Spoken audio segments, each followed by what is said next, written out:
lughatan al-khasyah.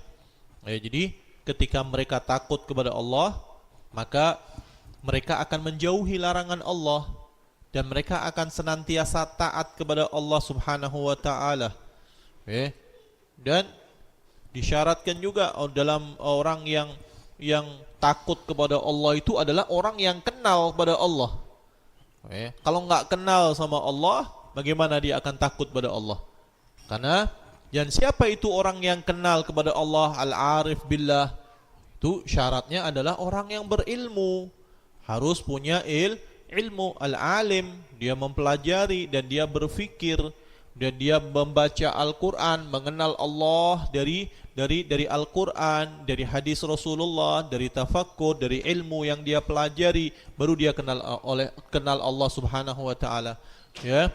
Al-ilmu khasyah kullu. Ilmu adalah takut, rasa takut ketika ilmu kita bertambah, rasa takut kita bertambah. Man izdada ilman wa lam yazdad hudan lam yazdad minallah illa bu'da.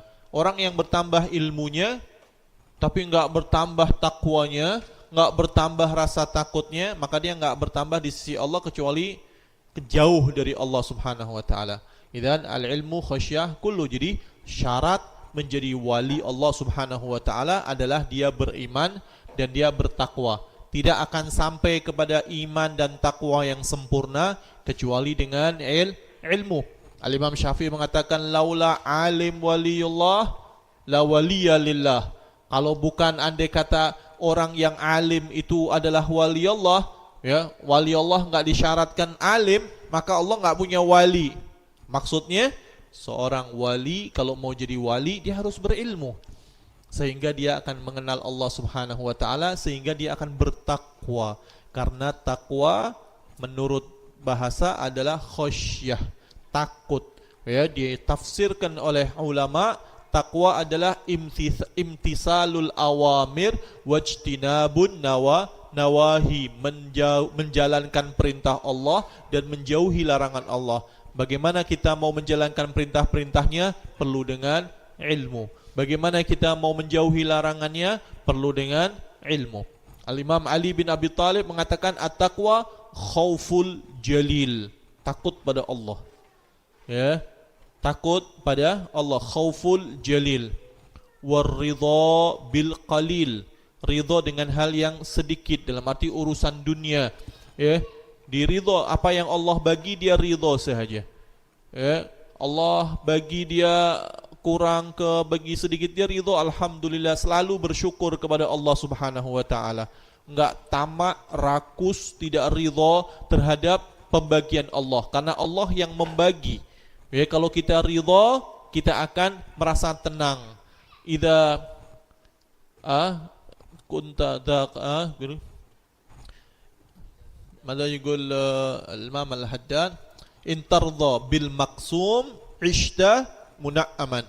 Kalau kamu ridha dengan apa yang Allah bagi, ini udah bagian kalian dah. Rizki akan sampai kepada kalian. Kalau memang dirizkikan akan sampai. Walaupun di dalam laut sekalipun, ikan-ikan yang ada di dalam laut itu, di paling dasarnya laut, dia makan. Rizkinya sampai. Ada semut yang di bawah batu di tengah malam, semut hitam tengah malam di bawah batu, nggak ada yang tahu, pun dia makan dan hidup. Burung yang pergi pagi-pagi dalam keadaan jia', dalam keadaan lapar, pergi dia pagi, pulang petang dalam keadaan kenyang. Siapa yang membagi rizkinya?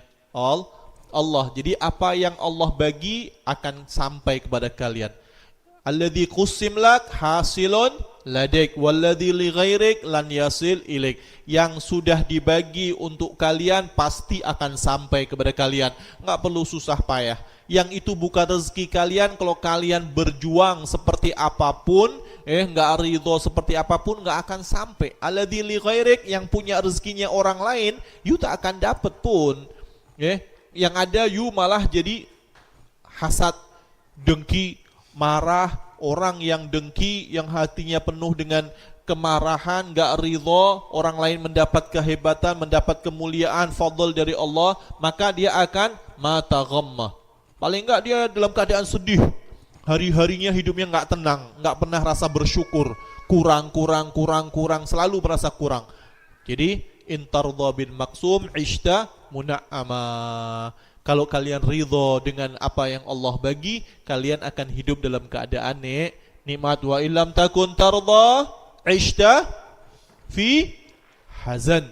Kalau kalian enggak ridho, hidup kalian akan terus merasa sedih dan sedih, walau sekaya apapun, walau sesempurna apapun. Tapi kalau dia enggak ridho dengan pembagian Allah, hidupnya akan selalu sedih. Kita kembali lagi. Jadi wali Allah Subhanahu wa taala adalah orang yang beriman dan orang yang bertakwa. Dari mana? Siapa yang mengatakan ini? Allah. Allah yang mentafsirkan sendiri, ala inna auliya Allah la khaufun alaihim wa lahum yahzanun alladzina amanu wa kanu yattaqun. Mereka adalah orang yang beriman dan orang yang bertakwa kepada Allah Subhanahu wa taala. Apa itu takwa? Tadi Imam Ali mengatakan khauful jalil waridha bil qalil wal amal bitanzil mau mengamalkan Al-Qur'an wasti'dad lirrahil, dan siap-siap untuk mati. Siap-siap untuk mati, bukan mikirin dunia saja, bukan mikirin hidup enak. Semua ingin memikirkan bagaimana hidup enak, punya rumah enak, punya kereta enak, punya semua enak, makan enak, semua yang enak. Tapi mereka enggak memikirkan bagaimana mati enak. Nah, ini yang kita pikirkan nih, bagaimana boleh mati enak ya. Alladzina amanu wa kanu yattaqun lahumul busyra. Mereka yang seperti itu ya akan mendapat kabar gembira dari Allah Subhanahu wa taala. Thayyib, disebutkan di sini dari hadis qudsi. Apa itu hadis qudsi? Kemarin minggu yang lalu kita udah sampaikan, hadis qudsi adalah maknanya dari Allah Subhanahu wa taala, lafadznya dari Nabi kita Muhammad sallallahu alaihi wasallam, dan sampainya tidak melalui malaikat Jibril. Tapi kalau beda dengan Al-Quran, Al-Quran itu disampaikan oleh malaikat Jibril, lafaz dan maknanya dari Allah. At-ta'abbud bitilawatihi, kita membaca saja mendapatkan pahala. Ya, al-mu'jiz bisuratin minhu, menjadi mukjizat dengan satu surat saja, yaitu paling sedikit. Contohnya surat paling pendek. Surat paling pendek berapa ayat? 3 ayat kan? Ada wal asri, tapi yang lebih pendek lagi apa? Al-Kautsar, inna a'tainakal kautsar fasholli li rabbika wanhar inna syani'aka huwal abtar. Ini yang paling kecil, ini paling pendek. Tidak ada satupun yang mampu sejak diturunkan Al-Quran sampai yaumul qiyamah. Bahkan Allah mencabar, yatahadda, menantang itu. Mana? Suruh datang tuh manusia ke jin ke yang paling hebat, coba datengin satu aja surat seperti yang ada di Al-Quran, ya nggak ada yang mampu. Ya, sealim apapun, sehebat apapun manusia, sehebat apapun jin, ada yang coba-coba mau bikin Al-Quran. Ya, dia bikin apa? Surat apa? Dia mengatakan al-fil, wa ma adraka mal fil, lahu khurtumun tawil wa dhailun qasir. Malah bikin tegelak itu. Bikin lucu. Ada al-fil, apa namanya? Gajah. Siapa yang itu buat Al-Qur'an palsu ini? Musailamah al-kadzdzab. Dia mengatakan dia mengaku nabi itu. Dia dapat wahyu katanya, mendapat Al-Qur'an. Gajah punya belalai yang panjang, punya ekor yang pendek. Ya, ini malah jauh sekali. Kemudian dia punya mukjizat juga. Rasulullah kalau memegang anak sakit dipegang sembuh. Dia mau buat macam itu juga. Ada orang datang dipegang anaknya sakit malah mati. Sakitnya malah lebih. Musailamah al-kadzdzab. Jadi apa namanya? Kembali lagi kita. Ala inna auliya Allah la khaufun alaihim wa lahum yahzanun. Jadi ini hadis qudsi ya. Tadi hadis qudsi ada beberapa syarat. Tadi berbeda dengan Al-Qur'an, berbeda dengan hadis nabawi. Ya, hadis qudsi dari Allah Subhanahu wa taala an rabbihi azza wajal. Biasanya ada gitu. Qala an rabbihi azza wajal atau qala Allah taala, ada kalimat-kalimat seperti itu. Apa Allah berfirman? Qala man ahana li waliyan faqad barazani bil muharabah. Orang yang mau mengganggu, ahana itu merendahkan, ahana yuhinu ihanatan, merendahkan, menyepelekan, mengecilkan, menganggap rendah para wali Allah, orang-orang yang bertakwa tadi, para ulama, ya, maka Allah mengatakan faqad barazani, baraza yubarizu, mubarazah itu face to face dalam berperang, satu lawan satu. Istakbalani bil muharabah, dia berani mau melawan Allah, nak bergaduh dengan Allah, mau berperang dengan Allah. Nggak ada yang mampu untuk melawan Allah. Ini Allah seperti yang kita sampaikan pada minggu yang lalu, bahwasanya ada lafaz-lafaz yang Allah Subhanahu wa taala berfirman itu dengan namanya tanazul, yatakallam liyufham, berbicara untuk difahami dengan qadar akal kita. Muharabah itu kan mufa'alah, satu lawan satu, bukan enggak ada yang mampu untuk melawan Allah. Tapi Allah ya tanazul untuk kalian faham, karena berbicara dengan, kalau berbicara ya karena akal kita, untuk supaya kita faham, ya. Tapi hasya, enggak ada orang yang berani untuk melawan Allah.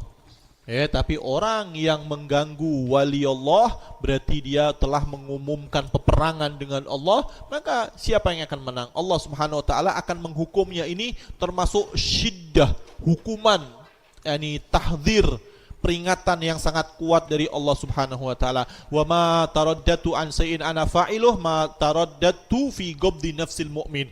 Ini juga sudah kita sebutkan tentang taraddud, ragu-ragu. Allah mau mencabut nyawa hambanya seorang mukmin, Allah ragu-ragu, kesian, enggak mau menyakiti dia. Enggak. Bukan macam itu. Tapi Allah ini adalah perbuatan rusul, yang Allah perintahkan malaikat mencabutnya itu, takut kalau sakit, jangan sampai kesakitan, ya. Yang kita sebutkan bagaimana kisah tentang Nabi Allah Musa, bagaimana Nabi Muhammad SAW didatengin malaikat pencabut nyawa, izin dulu, ya. Kemudian ketika dicabut pelan-pelan itu rasa sakit, Rasulullah mengatakan, ya malaikat, seperti inikah kamu mencabut nyawa umatku? Enggak ya Rasulullah, umatmu lebih lagi, ini kamu Nabi, kamu kekasih Allah, maka aku perlahan-lahan. Jadi perlahan-lahan, takut sakit, takut untuk menyakiti. Akrahu Musa atahu. Jadi tapi ini kalimat-kalimat seperti ini, ya, yang seakan-akan yushbih sifat Allah dengan sifat makhluk, ini mustahil bagi Allah Subhanahu wa taala. Ya, Allah munazzah, Allah laisa kamislihi syai', enggak menyerupai sama sekali. Jadi kalau ada lafaz-lafaz seperti ini, kita perlu takwilkan. Fahim tuh? Tayyib. Wa inna min ibadil mu'minin man yuridu baban minal ibadah fa'akufuhu anhu li'alla yadkhulahu ujubun fayufsidahu. Ada beberapa hambaku, Allah Subhanahu wa taala nih yang berfirman, ada beberapa dari hamba-hamba Allah, dari manusia ini menginginkan ibadah, mau pergi haji, mau pergi umrah, semuanya mau, mau bangun di malam hari, mau sholat. Terkadang kita menginginkan untuk ibadah, tapi kita tak boleh. Pengin pergi haji, tak pergi-pergi. Kenapa pengin pergi haji? Karena Allah tahu apa yang ada di dalam hatinya.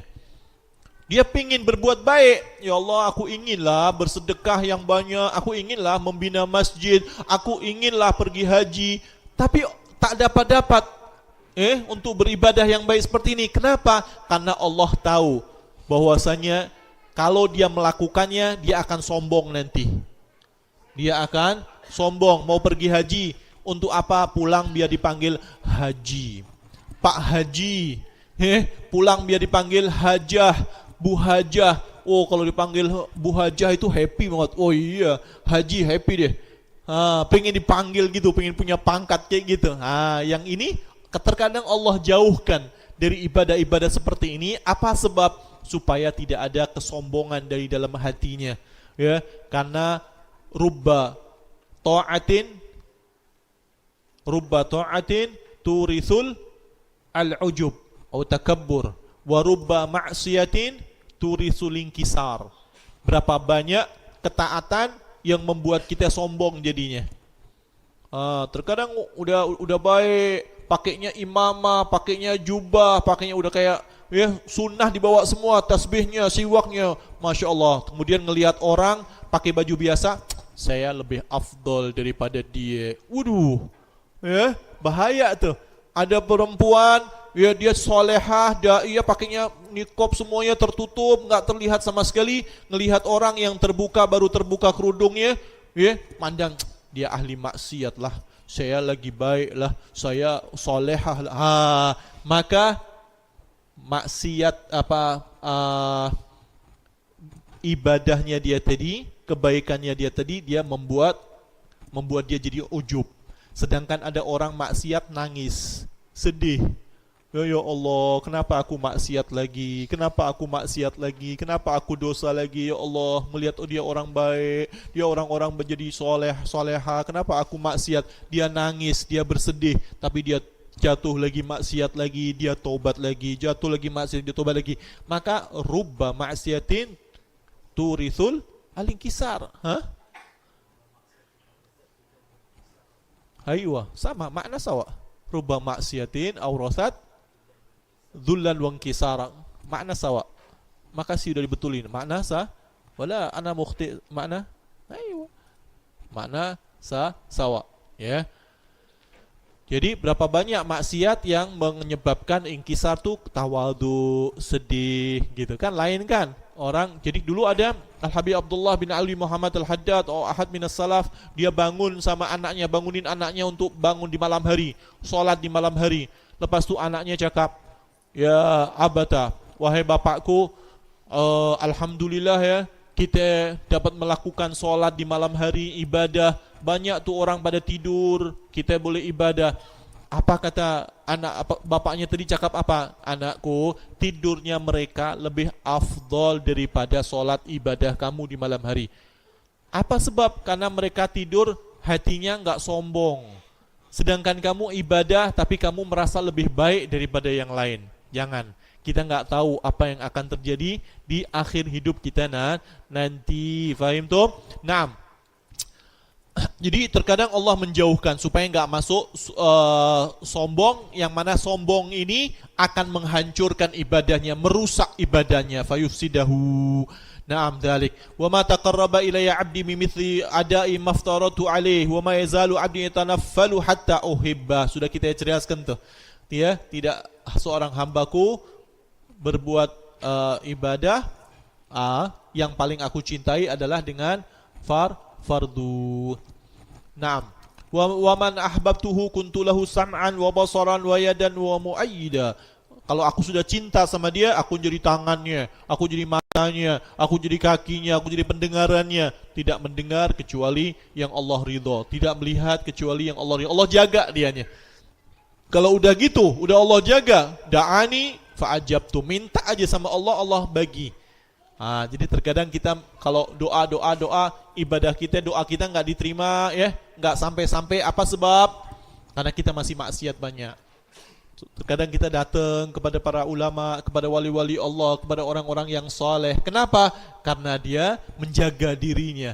Dia tidak berbicara, tidak mendengar, ya, kecuali dengan apa-apa yang Allah ridha. Kalau minta aku pasti beli. Nasahali fa nasahtu lahu. Kalau menasehati, maka ketika dia berceramah, dia menasehati orang, langsung masuk ke dalam hatinya. Karena apa? Karena ucapannya itu ikhlas. Ma kharaja minal qalb dakhala fil qalb. Yang keluar dari hati akan masuk dari hati. Tapi kalau keluarnya dari mulut, masuk di telinga, keluar dari telinga lagi. Wa inna min ibadil mu'minin man la yasluhu imanuhu ilal faqr. Ada sebagian hamba, sebagian dari hamba-hamba Allah itu dia cocoknya jadi orang miskin. Kalau dia jadi orang kaya nih, imannya akan rusak. Dia akan jadi sombong, akan gunakan hartanya untuk maksiat, Maka kalau dia miskin, dia akan tawadhu, dia akan terus minta pada Allah, dia iman. Kalau kayak gitu, dia nak jadi orang kaya nanti dulu. Ada orang yang cocoknya kaya raya, maka Allah bagi dia kaya. Allah jauhkan dia dari fakir. Kita minta supaya kita termasuk orang-orang yang cocoknya kaya. Semuanya semuanya maunya jadi orang kaya. Tapi kalau masih miskin bagaimana? Tetap husnudzon kepada Allah, berprasangka baik, ya, ridho bima qasamallahu lana, ridho dengan apa yang Allah bagi. Wa in basattu lahu afsadahu dzalik. Kalau Allah kasih dia kaya nih, ya, dia akan rusak deh imannya. Wa inna min ibadil mu'minin man yasu ilmanu illal ghina. Kebalikannya. Walau afqartuhu la afsadahu dzalik. Wa inna min ibadil mu'minin man imanu illa sihhah. Walau asqamtuhu la afsadahu dzalik. Wa inna min ibadil mu'minin man la yasluhu imanahu illa saqam. Walau ansahtuhu la afsadahu dzalik. Inni udabbir ibadi bima fi qulubihim inni alimun khabir. Jadi Allah mengatakan bahwasanya aku tahu apa yang terbaik untuk hati hamba-hambaku. Apapun yang terjadi pada kita, kita harus berprasangka baik pada Allah Subhanahu wa taala dan bersyukur, ya. Bukan berarti kita tak boleh minta untuk kaya, boleh minta untuk kaya dan minta untuk selalu merasa cukup. Karena Allah Subhanahu wa taala Maha mengetahui apa yang ada di hati kita. Wallahu taala a'lamu bishawab. Kita doain tadi ada